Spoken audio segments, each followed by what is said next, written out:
You have probably seen many movies where hacking is portrayed like this.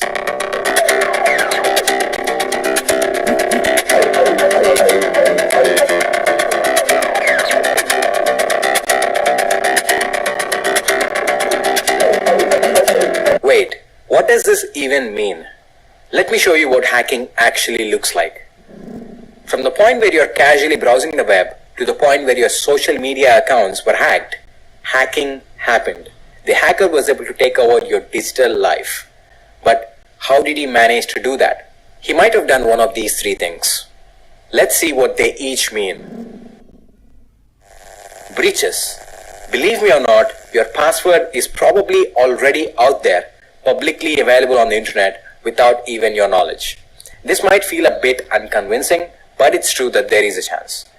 Even mine existed publicly on the internet without even me knowing it, until recently when I finally found out that my credentials are already stolen and available for literally anyone to see. I had to then change my password on all my websites immediately. But how did this happen? How is it that your credentials are already publicly available on the internet? This is because of data breaches. When hackers manage to hack a website and get access to the website's database, where the user information like their credentials are stored, they leak all this data on the internet. In most cases, they sell this data on hacker forums and dark web, or even post it on Pastebin. It's the hacker's choice, of course. This data contains the usernames and passwords of all or a part of the users of that website. So if you are a user of the website that got breached, your data is leaked too. Most of the websites hash your passwords before they store it in their database. So a hacker needs to first crack your password hash in order to find your real password in plain text. But I'm not saying that it is impossible to crack a password hash. In fact, most of the data breaches on the internet contain plain text passwords. Many famous websites like Twitter, LinkedIn, 000 Webhost, etc. already suffered major data breaches. And all these breaches are publicly available on the internet, literally for anyone to see. Fun fact, there is a breach compilation available on the internet that contains literally 1.4 billion email password combinations. Think about it, 1.4 billion. If you want to check whether your credentials are included in any data breach, you can go to haveibeenpwned.com and enter your email to search for any data that is associated with that particular email in any of the data breaches on the internet.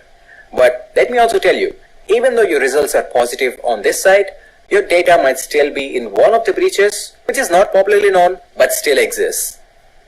This is the easiest way anyone can take over your social media accounts or online banking accounts or whatever it is. Recently, many YouTubers like Megan Rinks got their channels taken over by hackers because apparently their credentials already existed in a data breach.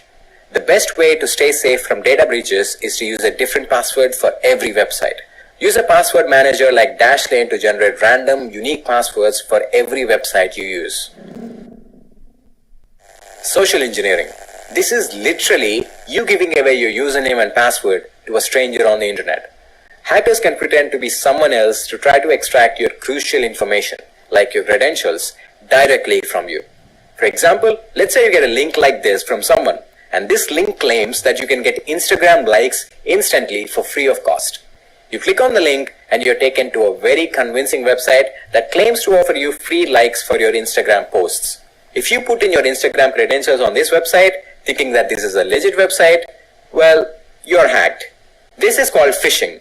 It is one of the several types of social engineering attacks, and it is also the most common technique hackers use. Now, this is obviously not limited only to Instagram. You may end up losing your other social media accounts, email accounts, or even your online banking accounts through social engineering. However, the way a hacker approaches you to perform this social engineering can vary. And sometimes, even if you're not a computer illiterate, you may still fall for it. A hacker can also install a rat on your device through social engineering. A rat is nothing but a malware that gives the hacker remote access to your device. By installing a rat, the hacker will be able to do literally anything, like stealing your credentials for different websites by using a keylogger, stealing your photos and videos, finding your exact GPS location, or even operating your device's camera or microphone without your knowledge. For example, look at this innocent SMS I received, which claims that if I install this network carrier app, I will get free internet data. I click on the link and download the APK. It does look like the official app of the network provider. Well, actually, it is indeed the official app of the network provider. But a rat is binded to this app by the hacker. As soon as I install this on my device, the hacker has complete access to my device. I was recently targeted by someone and they tried hacking my YouTube channel through social engineering. I've already made a video about it explaining what happened. If you are interested, you can watch the video by clicking the link in the description below. Man-in-the-middle attacks. Now this type of hacking is not very likely to occur, but there is a chance that you can get hacked by man-in-the-middle attacks. In this attack, a hacker can put himself as the man in the middle between you and the internet you're browsing. Let's say you're browsing internet from a public Wi-Fi network. Anyone who is using the same Wi-Fi network will be able to put themselves as the man in the middle, and they can see your internet traffic or even modify it. This means they will be able to see literally everything that you are sending and receiving from the internet using that public Wi-Fi. But as I said, it is very unlikely to happen because most websites nowadays use HTTPS connection, which means the traffic between you and the website is encrypted, and no man in the middle will be able to extract this internet traffic. But you are still at risk if you are using a website that doesn't use HTTPS over HTTP. In such a case, you may want to use a VPN to stay secure while browsing. You can watch the video I made about VPN to know more about why it's a good idea to always use a VPN. I will make sure to leave the link in the description below. So that's all for this video. Thanks for watching, and if you like this video, do not forget to leave a thumbs up below. If you are not yet a subscriber, please do subscribe and hit the bell icon for instant updates about my new video releases. Thanks for watching once again. I will see you in the next video. Cheers.